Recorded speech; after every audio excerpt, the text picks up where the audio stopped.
Just working on trying to get working brakes on the truck again.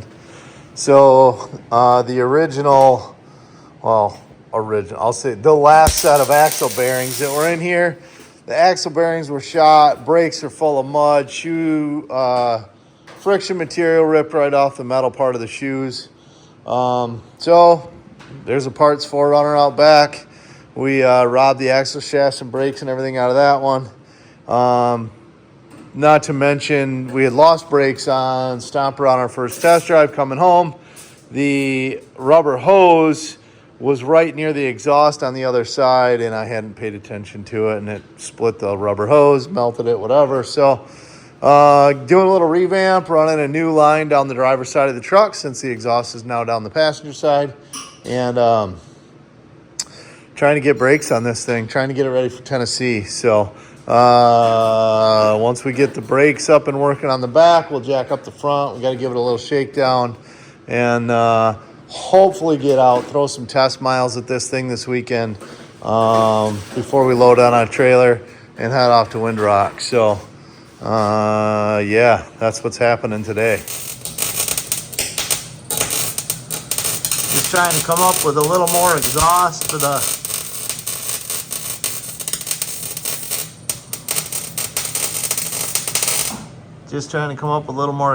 Stomper here because it was obnoxiously loud. So got the back axle all put back together last night. We got brakes. So we're going to get this exhaust welded up, then we'll get it down on the ground, get some gear lube in it, and then we'll probably jack up the front, see if we can do something with that. Just checking the tires with the Milwaukee air compressor. Thing's a little frustrating because I set it for 15 PSI. It cycled off twice already. The first time it shut off at 5.5. The next time at 7. I bumped it up to 20 PSI, and this time it shut off at 9.5 PSI. I don't get it. Come on, Milwaukee, do better. Anyway, Blake's got the exhaust welded up. We're gonna see what she sounds like now.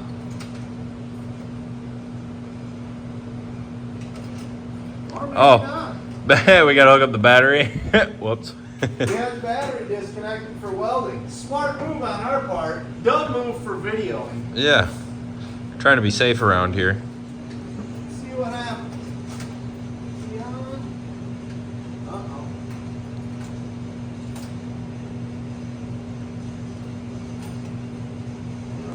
We need to tighten it or that battery?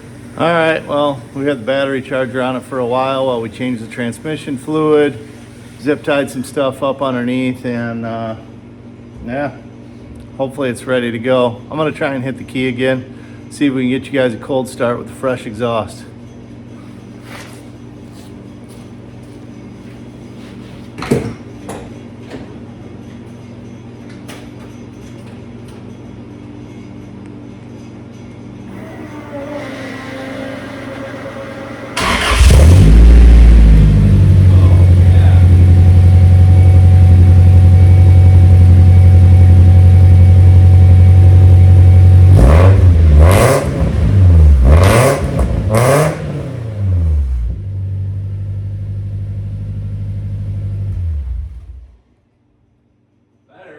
Still loud AF, but it's better. That sounds like a proper chainsaw. I think we're back in action. Just trying to dig out my car trailer. Blasted a path over to it with the plow. Get it shoveled off, and I don't know if it'll fit in my garage or not. I don't recall if I've had it all the way in there. So, but it'd be nice to thaw it out before we're trying to strap a truck down on it. So we'll see what we can do, I guess. Well, we got her hooked on. I'm gonna see if we can drag it out of this snowbank or not. Figured leaving the weight of the plow on the front might help us. I don't know. We'll find out in a minute if that was a good idea or a bad one. All right, let's see if we can get her out of here. Helps if you put it in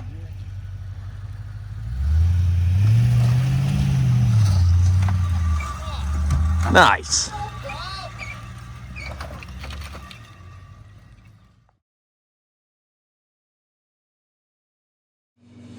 So we're gonna try and do a test ride today.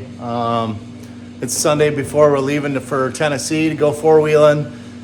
And the farthest this thing has made it so far with this new engine is 2 miles to Roy's gas station to fill up and back home. And now we've fixed the brakes and the exhaust, and we've done a whole bunch of other work to it. And we're gonna cross our fingers and hope for the best and go meet some guys and go play in the snow today with it. Hopefully log a few hours on it and kind of be a good shakedown run before we leave for Tennessee on Wednesday. So crossing my fingers, hope for the best. As a result, we were up late last night getting all the lights working and stuff. Totally forgot to charge the GoPros. So it's all going to be phone video today. Sorry, guys, but it is what it is. All right. Key on. Pads lighting up. Fuel. Hey. It's a good sign. We're off to a good start. So I'm using my old little scanner here for my gauges, because that's what I got. I didn't have time to wire in all the gauges and stuff. So, but this will show data stream, select items, and yeah, we'll pick what we want to look at. Engine coolant temperature. I don't know if it shows oil, RPM, intake air, airflow, sensor short term.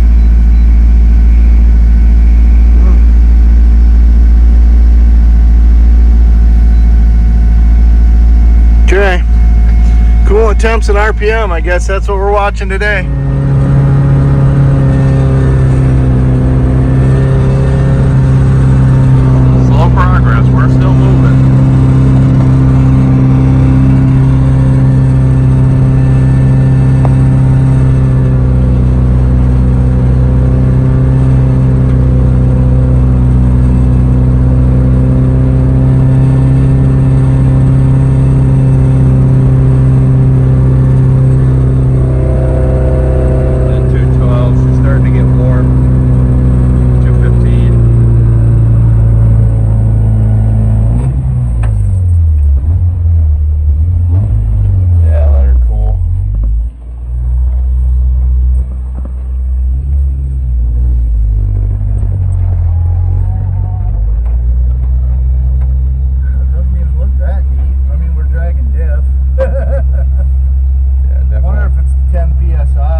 Trying to just hammer through this snow.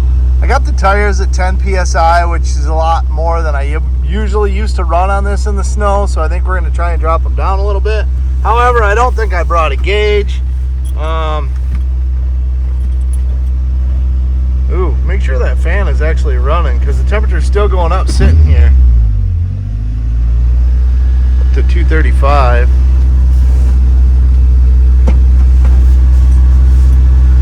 So yeah, and the voltage gauge seems to be barely above 12, which is a little concerning. We might still have some kinks to work through. Well, 240 is not good, so shut it off. Try to bleed some pressure out of it. I don't know what's going on. This hose is just rock hard. It's obviously got way too much pressure in it. I don't know what's going on. So I don't know if it had airlock it or what's going on. Dang it. I don't know, guys. It's at like 220 sitting here just idling. We tried putting snow in the radiators. I don't have any antifreeze or anything to put in there. I don't know if there's like an airlock in it. I don't know what's going on. I mean, we're getting some warm air out of the dash, but not hot like I would expect it to be at that temperature. I don't know. Yuck. We're trying. We're now like 20 minutes late to meet the group. So we're probably just gonna play some on our own, do some breaking in on this thing. I'm guessing they're all long gone by now. So we're back home in the garage and doing some checking. We just flushed the radiator and the engine with it hot. Hopefully the thermostat's still open. We're gonna go ahead and pull the thermostat, try and flush it some more. Just see if we can get the last of that rusty brown nastiness out of it. I put my toaster style battery tester on the battery. And granted, we just drove it however far we drove it with all the electrics running. It tested just outside of the good green section. It was just barely in the weak section for the cold cranking amps that it is. I'm guessing the battery's probably okay. Thankfully, Blake has the same setup in his 4Runner, so I'm going to do an amp test on his alternator, see what the output is. Most vehicles should charge over 13 volts, and this one is at like 12.3. As you increase the load by turning on lights, heater fans, etc., it does maintain that 12.3. And it does increase the amperage that it's putting out to the battery. I don't know if that's normal or not. I'm used to kind of old school stuff, to be honest with you, that just, charges. So I'm going to test Blake's to compare them and see if that's acceptable or not. It just makes me nervous seeing that gauge hovering right at 12 and dipping below when I turn on some of the accessories. So, yeah, anyway, that's where we're at. We're gonna yank this thermostat, do some flushing, and yeah, hopefully wish us luck. Pretty clean now. Okay. We flush through the engine, we flush through the radiator. Gosh, hopefully this is it, man. I think maybe we should take off the heater core hose up there and we'll blow through up there too.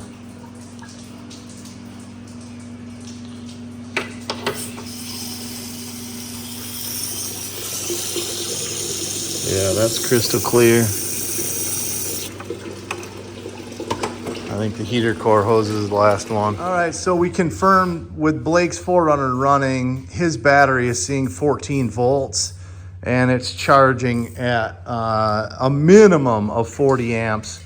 Most of the time it was around 60 amps, and it got even more so when you turned on his accessories. So mine was not doing that. Mine was at like 20, and the most it ever seen was 40, but the voltage was never above 12.3. So definitely got an alternator issue, so we're gonna rip that thing out, go get some more coolant, and come back with some parts and see if we can take care of the last of the ailments that this thing has got, because darn it, we want to go have fun. So after making phone calls all over town, 5 different parts stores that were open on Sunday, nobody had an alternator in stock for this thing. Thankfully, I know guys, and my buddy Luke hooked it up. He had a couple of spares. So we got one of those thrown in. We're gonna fire it up and see if we have the same charging issue, then I got a wiring problem, or I'm just praying it works. God, I want to go play so bad. All right, so a little bit of work. We found out there's a little 4-terminal plug right close proximity to the alternator. I'm guessing in the swap, that must be the sensor wire that triggers the alternator, because when I put power to one of those wires, boom, she's charging 14 volts, everything's good to go. So, awesome. We've cycled the coolant. Think we got it totally bled out. We got good heat coming out of the dash again. We got electric fans come on, the temperature comes back down. We're just gonna go rip it around the yard and see what we can do. Hope for the best.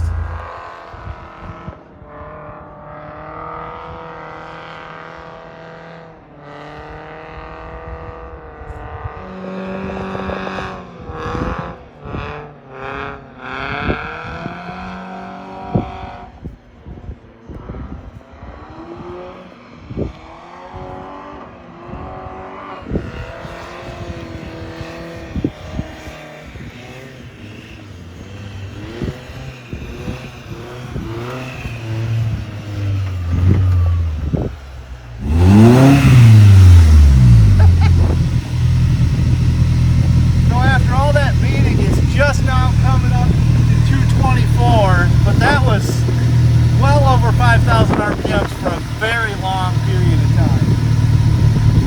And I turned the heat off in here. So it's totally relying on almost just the air movement from the fan, the cooling fan, and the temperature outside. I don't know, I think that's about as good as you're gonna get. You got a wall of snow cooling the bottom side. It was bumper down, it was completely solid. Yeah, that was fun.